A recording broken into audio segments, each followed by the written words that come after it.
Hi, this is Tamara from mooglyblog.com, and in this video, I'm going to be demonstrating how to crochet part 2 of the Spring Cellar Sweater. Please go to the description where you can get the link to this part, as well as the past part of the Spring Cellar Sweater, which is being shared in 4 parts over the month of May 2025. Of course, if you're watching this after that, it's all up and ready for you now on mooglyblog.com.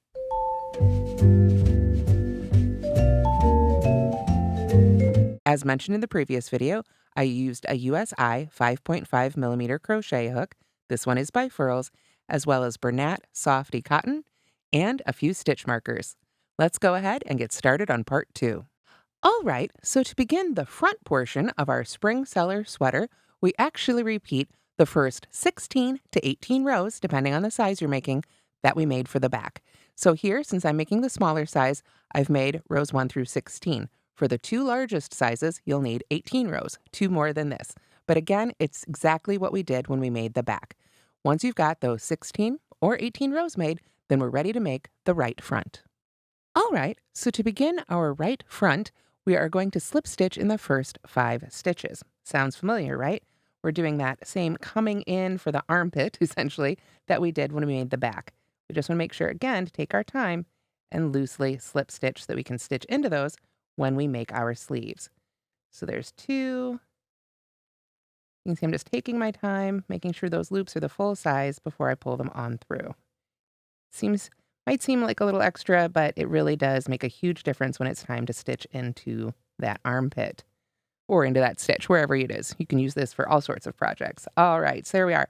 So we've slip stitched in 5. Remember that first 4, what we're officially going to skip. Our next stitch is going to be in the same stitch that we put our last slip stitch into. So I'm going to start with a chainless starting double crochet. You can, of course, use whatever substitute for a double crochet you prefer or a chain 3. But we want to make sure to put this stitch in the same stitch as that last slip stitch so that we've just got 4 that we skipped here on the end. And then we can grab our stitch marker here and put that right in the top of that first stitch, or in the 3rd chain if you've decided to chain 3 instead. So after we've got that first double crochet or chain 3, however you like to do it, made, then we're going to return to our stitch pattern, but we're not going to go all the way across the row. So we want to skip the next 2 stitches and, of course, put 2 stitches right there, 2 double crochets, following the same stitch pattern we've been doing throughout. And of course, now that we've got our fabric established, it's super easy to see where each pair of double crochets is going to go. And basically, keep doing that. Skip 2 double crochets between the previous and the next, and you'll repeat that a certain number of times, again, depending on the size you're making. For the smallest size, you'll do it 11 times. For the biggest size, 21. Then we finish it up. So I'll get a couple more made, and we'll finish up this first row of the right front together. Okay, so now I am almost done with row 1 of the right front. And a good indication that you're almost there is when you reach about the halfway point across the front of your work. So let's look at what we've got so far. We've got those 4 stitches we've slip stitched over to skip. We've got our double crochet, and then we've got our pairs. So since I made this small, we've got our double crochet, 2 double crochet between the previous and the next, and then we repeat that 11 times. 1, 2, 3, 4, 5, 6, 7, 8, 9, 10, 11. Now our repeat actually ends with skipping 2 stitches. So in our instructions, after you've made however many of those repeats you need to make, we have 1 double crochet between the previous and the next stitch, leaving the rest unworked. So that means we just come over here and add 1 little stitch right here, 1 double crochet. And that will be the center, and it should be the center of your work. That will be where our V grows out of. So now we're ready for row 2. So for row 2, we're going to work back across just row 1. We leave the rest of those unworked. We'll come back to the other half later.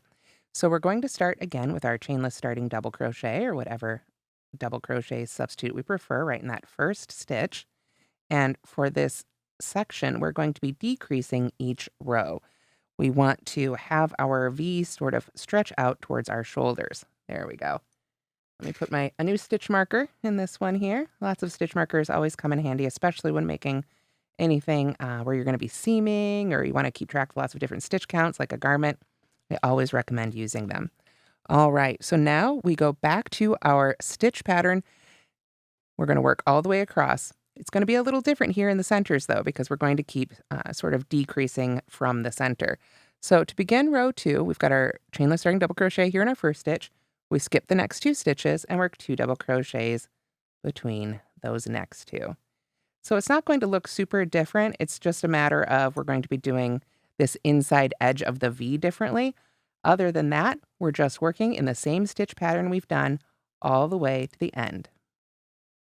So we start row 3 our usual way with our double crochet substitute, whichever one you prefer. Get my hook straightened out here. There we go. And once you've got that made, you're again just going to follow the same stitch pattern we've been using for the rest of the sweater, right up until you get about to the end of the row. So I will meet you when we get there. So as you can see, we're almost at the end here of row 3. There are 3 stitches left, so the way we're going to finish this off so that we can continue decreasing and creating that V shape is we skip those 2 and just work 1 double crochet right in that very last stitch. Like so. There we go. So you can see, even after just 3 rows, we are getting that great V stitch on the inside and a nice straight side here along the arm. So we're just going to repeat rows 2 and 3, just like we were doing before, but now, of course, they're going to continue to decrease from this side. So repeat rows 2 and 3 here from this section until you have the number of rows made for your size. For me, the smallest size, we're going to be making 13. For the largest size, you'll make 17. And again, that's counting right here from where you started with the right front. So now you can see I have finished the right front portion for the size small, which means I have worked 13 rows, starting right here with the row we came in on and counting up. You should finish, no matter what size you're making, on a row 3 rep, which means you end up back here at the V. And also, let's take a moment and look at the stitch pattern and how it laid out so you can check your own work. You'll notice here we kept our seam straight, or I should say our side straight, working the ends here just as we worked the whole rest of the pattern so far. But over here, you can see we've done our decreases, and it's created half of that beautiful V. So now we're ready to move to the part of the instructions labeled right front neckline.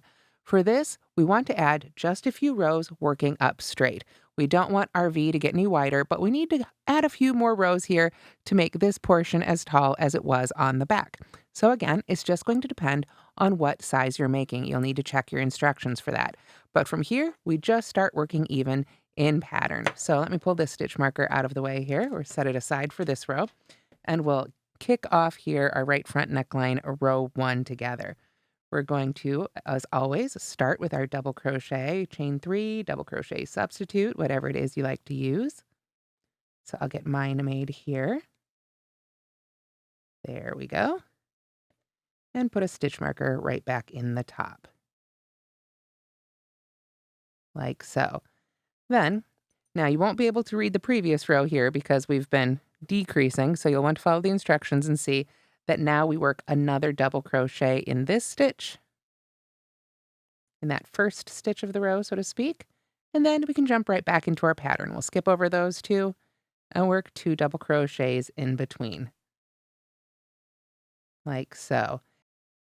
So we just continue in pattern across, and you can see we started with 2 double crochets on this row, so we'll end with 2 double crochets at the other end. So again, we just continue working in pattern. Most sizes will add another 4 rows here, working straight, and the largest size you'll need to add 2 more after that. So now you can see I have added 4 more rows worked straight. We're not decreasing anymore, we're just going straight up towards the shoulder. 1, 2, 3, 4 rows. And that's the case for the first 3 sizes. The largest size, you'll need to add 2 more for a total of 6. One thing to keep in mind, and double check, and this will be true in the written instructions, of course, but make sure you have the right stitch count here because you'll want the same number of stitches right here that we had on our back shoulder. Once you've got this section done, then it's time to go ahead, cut your yarn, and we'll get started on the other front half. And now we're ready to begin the left front. Note, we've come right back down here. This is where we finished off. We're coming right back down here. This was that final row of the body. And this is that center stitch, or space rather, where we put the stitch at the center of our V. And that's where we want to begin row 1 of our left front. So And by the way, the right and the left, this is again just a pattern convention. As we've talked about previously in this pattern, this fabric at this point is still completely reversible. So however it ends up for you is totally fine. But we're going to be starting right there. So we want to take our yarn and join with a standing double crochet right in that stitch. So how do we do that? We are going to flip over, put a little loop on our yarn here, or rather a little loop on our hook, loop of yarn. There we go. Yarn over, insert our hook right in that space, pull up our loop, yarn over and pull through two, yarn over and pull through two, just like we did before. And then we can mark the top of that stitch. Again, if you prefer, you can join with a different method. You can join with a slip stitch and then chain 3, work a stacked single crochet, whatever works for you. The point is to get a double crochet or something like it in that same space. And then we're ready to take off right on across the rest of the row. Pretty easy to see where we're going to go at this point, I hope. We're going to skip those 2 stitches and go right into that space. Now we're going to be doing the same thing that we did on the other side. But now, of course, our decreases will be on this end of the row, and we'll be working straight on this end of the row. Keep in mind, though, we're not going to work all the way across. We want to leave those 4 stitches right there. So for now, get back to your stitch pattern, and I'll meet you as we come to the end of row 1. Okay, so as you can see, I've got 2, 4, 6, 7 stitches left here at the end of the row, but not really, because our repeat says to work our 2 double crochets and then skip 2. So officially at this point, we have 5 stitches left. So if you're following along with the written instructions, that means we then work a double crochet in the next stitch.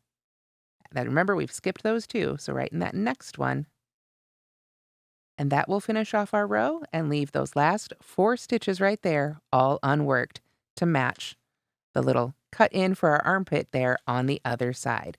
So from here, now we're back again, like I said, to doing the same thing we did on the other side. This side, of course, will be our straight side, and on this side, we'll work our decreases. And again, you'll want to work the same number of rows as you did on the other side of the sweater. And now you can see I have made the left front to mirror what we had on the right front. Once again, I've made 13 rows with decreases in the center and worked evenly here along the side.